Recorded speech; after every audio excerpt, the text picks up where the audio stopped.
Hello, my name is John Stoll. I'm an instructional designer from Cincinnati, Ohio. Thank you for viewing this short and hopefully well-timed video on my master's project.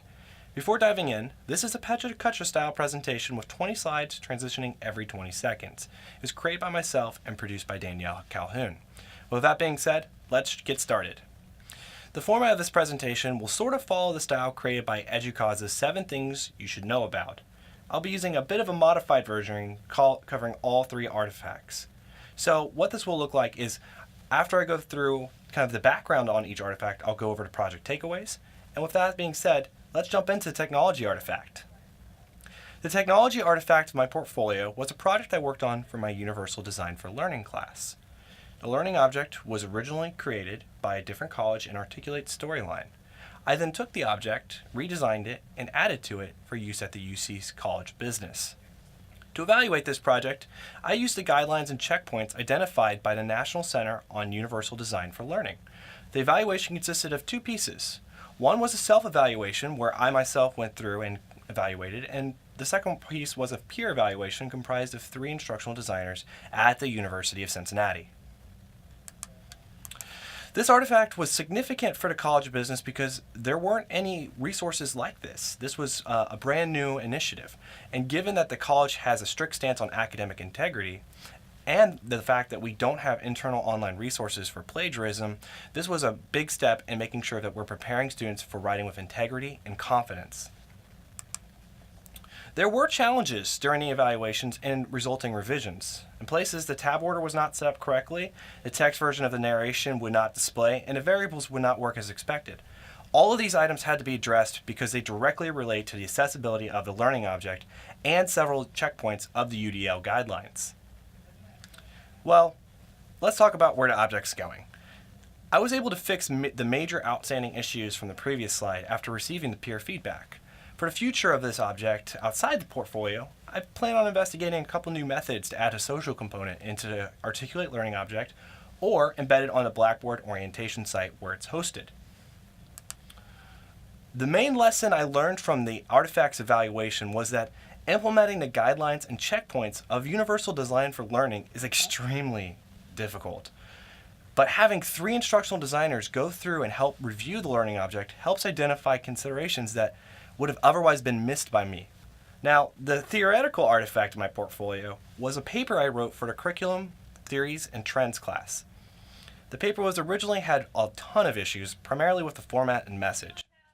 The evaluation goal of this artifact was to articulate a position that could be communicated and then defended in public forums and to peers. This artifact is crucial for developing my ability to be able to discuss educational theories and trends.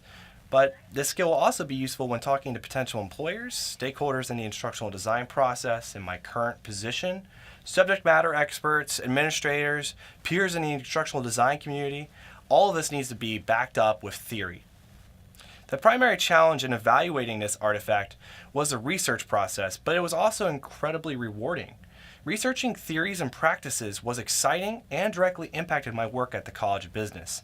Another noteworthy challenge was garnering the feedback from these public forums, which I hope to do again with maybe a shorter paper or even a personal blog in the future.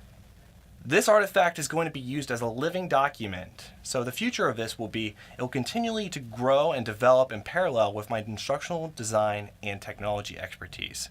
So I look forward to continually updating the document, returning to it in the next year to see how my views have changed, and deciding if I want to publish some additional resources or update with new research. There were a few lessons learned, and most of them revolved around writing persuasive academic papers.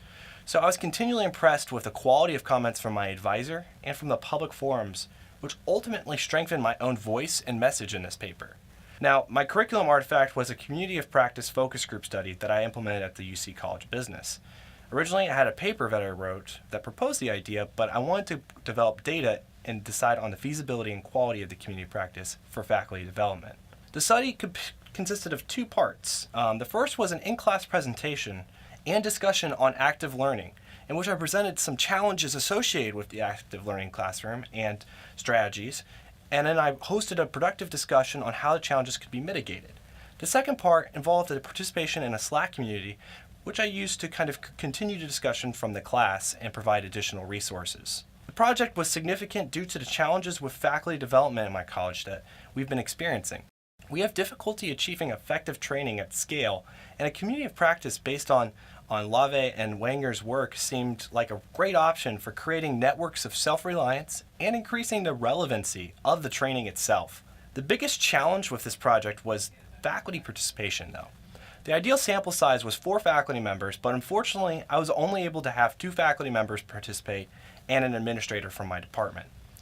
Also, the online element was another challenge. Faculty did not like the Slack platform and were either unfamiliar or unable to interact with the Slack page without assistance.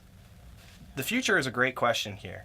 If I were to do this again, which I am interested in, I would use Blackboard Learn or over Slack because Blackboard is a familiar environment for our faculty, and I believe the stress associated with trying a new technology might be reduced. From the focus group, I learned that this community of practice lacked the ability to emphasize meaningful interactions. It was not structured enough within a technology platform. And it didn't really nurture long-term discourse. But I think this is part of a bigger lesson in both technology and curriculum implementation.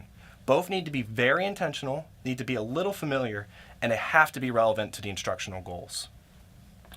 And wow, my main takeaway from this project is that instructional design and technology is a massive, diverse field.